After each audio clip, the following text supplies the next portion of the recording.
Let's dive right into this explainer and demystify the hidden technology and complex engineering that dictates our daily commutes. Have you ever actually wondered how a city tries to keep millions of cars moving simultaneously without complete gridlock? Well, it's not just random timing. There's a whole invisible world of traffic management operating right above our windshields. To really understand why this matters, consider this. Americans collectively spend a staggering 4.2 billion hours sitting in traffic backups every single year. Think about that number for a second. That is 4.2 billion hours of lost time, wasted fuel, and skyrocketing frustration, largely because of how our road intersections are managed. The way we control these intersections has a massive impact on our economy, our environment, and quite frankly, our personal sanity.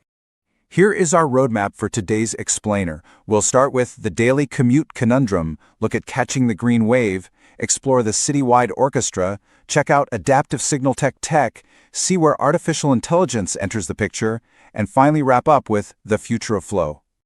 All right, Section 1, the daily commute conundrum and exactly why we wait. We have all been there. You're stuck at a red light at 2 a.m. on an entirely empty street with absolutely no cross-traffic in sight. It's maddening, and that's the fatal flaw of conventional, pre-programmed signal timing. Those traditional plans run on strict, static schedules, and they simply cannot adapt to unpredictable traffic. So, the fix is establishing what engineers call signal coordination. This is the engineering foundation that ties independent lights together to get traffic moving as a single unit. Instead of an intersection operating all on its own, coordination establishes a background cycle length and time constraints across a whole series of signals. It ensures that the busiest movements, like a main arterial road, receive a guaranteed amount of green time every cycle, allowing entire platoons of cars to move together. Moving on to Section 2, catching the green wave and visualizing the flow. This time-space diagram is absolutely fascinating because it literally visualizes the invisible. It maps out diagonal green bands so platoons of cars can travel through without stopping. The vertical axis shows the distance between intersections, and the horizontal axis shows time. By calculating travel speeds, engineers set offset reference points. Those blue and purple arrows, they represent a continuous green wave. If you drive at the designated speed, you stay right inside that band, catching green light after green light. But here's the catch. The fatal flaw of these fixed-time green waves is that when heavy, unpredictable congestion hits, the rigid timing completely breaks down and causes massive spillbacks. If an accident happens, or there's a huge surge from a local sporting event, cars can't clear the intersection in their allotted time. The queue backs up into the upstream intersection, and suddenly, that perfectly calculated green wave crashes into a solid wall of red taillights. Which brings us to Section 3, the citywide orchestra and scaling the grid. To prevent these breakdowns, we really have to zoom out to the macro level. Think of isolated intersections as individual musicians. This communications hardware links them all together, wiring them directly to a central traffic management center. Every local signal controller needs to be synced to a master clock, often down to the exact second. This hardware infrastructure allows traffic engineers to monitor signals from a remote location, upload new timing plans, and ensure the entire city is playing to the exact same sheet of music. Next up is Section 4, adaptive signal control tech, focusing on real-time solutions. If traditional systems are like a rigid pre-recorded track, adaptive signal control, or ASCT, is a live jazz band. When we compare them, traditional plans are totally blind.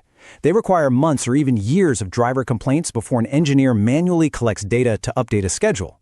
But adaptive systems, they constantly read traffic sensors to adjust the green times on the fly. The system is fed continuous, real-time data from cameras, radar, or in-ground sensors, allowing it to autonomously stretch or shrink green lights to accommodate exactly what is happening right now. It's basically improvising based on the mood of the road. The real magic of ASCT lies in the simple 4-step loop that runs every few minutes, effectively reducing travel delays by a massive 10 to 50%. It continuously collects sensor data, evaluates alternative timing strategies using internal traffic models, implements the very best option, and then repeats the entire process. It is constantly working to reallocate green time to wherever the demand is highest at that exact second. Now for Section 5, enter artificial intelligence and the hierarchical approach. So, what happens when traffic gets just too complex, even for standard adaptive systems? We bring in the heavy hitters, reinforcement learning and artificial intelligence. Think of this complex AI architecture like an orchestra. The high-level coordinator acts as the conductor, the coordinator is the section leader, and the hybrid signal agents are the individual musicians. This is a state-of-the-art framework. The top level monitors the entire grid's congestion. It tells the middle level what the overall goal should be, which then passes down strict boundaries to the agents controlling the actual lights at each individual street corner. That conductor is constantly analyzing network demand and switches the strategy between two modes: max flow to clear out heavy congestion, and green wave to keep moderate traffic cruising smoothly. If the sensors detect rush hour is peaking and gridlock is imminent, the AI shifts to max flow, prioritizing sheer volume and preventing those nasty spillbacks. Then, once the rush dies down, it gracefully shifts right back to green wave, bringing back those beautifully synced progression bands. Meanwhile, down at the street level, local signal agents use trial-and-error AI to make split-second decisions that respond to immediate traffic, all without ruining the conductor's master plan. These agents use reinforcement learning, meaning they're essentially rewarded for clearing cars efficiently. They have the flexibility to prioritize a sudden surge of left-turning vehicles, for example. But they are bounded by action masking from the coordinator above them, ensuring their local improvisations don't accidentally cause a massive traffic jam 3 blocks away. Finally, Section 6, the future of flow, and why this all matters to you. Okay, we've gone pretty deep into the intense math and AI, but what does this mean for you, the person actually sitting behind the wheel? Well, widespread adoption of these dynamic systems means you spend far less time idling, which saves fuel, protects the environment, and helps keep your sanity intact. By smoothing out the flow of vehicles and reducing those constant, unnecessary stops and starts, we don't just get to work faster, we dramatically reduce the hydrocarbons and carbon monoxide pumping out of tailpipes, and we naturally decrease the driver frustration that leads to road rage and accidents. But get this, despite all these incredible benefits, these real-time adaptive systems are deployed on less than 1% of existing traffic signals in the US today. Just 1%.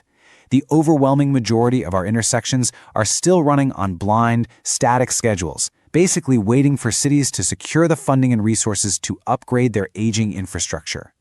As cities slowly upgrade their grids, it leaves us with one incredibly thrilling question to ponder. How perfect will our commute be when these intelligent intersections begin communicating directly with the computers inside our cars? Imagine a world where your vehicle and the traffic lights negotiate your speed in real time so you literally never hit a red light again. The foundation for that is being laid right now. Thanks for joining me on this explainer. I hope you never look at a stoplight the same way again.